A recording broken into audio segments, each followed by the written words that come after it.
Hi, I'm Jennifer Edwards Milam with Reveal Event Style, and I'm here to discuss arranging flowers for your outdoor wedding. One thing is having all your flowers properly cared for prior to the wedding and making sure that they are processed so that they are able to withstand the elements.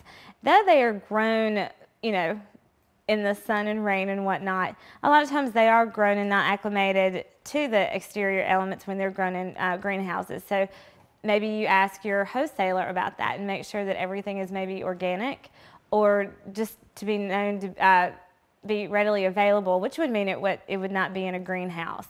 And then also continuously mist, especially in, again, the warmer months. But beware of direct sunlight because that can also fry your flowers. And that happens in our yards. If you ever are around hydrangeas, especially if it rains and then the sun comes out, they're burnt and crispy. Well, that's what happens.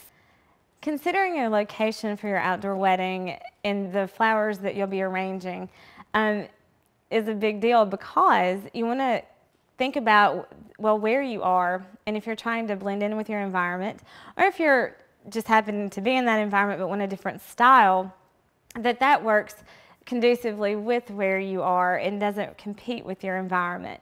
But let's say you're in a garden. That's a very popular site for weddings and kind of lends itself to you not needing to actually add too much to it. But say that you're in like a Japanese garden. Maybe you want to keep with that theme, and in doing so, you might want to have orchid arrangements. You could also have orchid plants brought in if they don't have any in that specific area. It might be a bamboo garden, which is very common for Japanese gardens, and everything's really lush and green. Another popular area is a farm. Farms are so lovely and there's so much just natural setting to be around. So it's fun to pick maybe if there's a bridge to display flowers on a bridge that maybe you're crossing to your ceremony.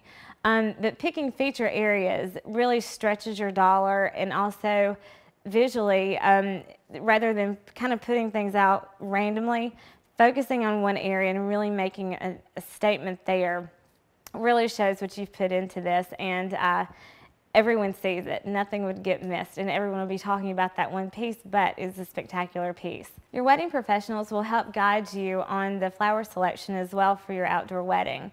Especially in the summer months, you want to consider the fragility of your flower selection. That doesn't mean that you can't have something that you hope for, but there's just particular ways you need to care for them and ways they can be arranged to make sure that they last throughout your event. Your designer will need to know all about the venue and the areas specific to where you're getting married and then specific to where the reception is, and that may make a clear difference between which flowers you can use where. And those are some things to consider for your outdoor wedding.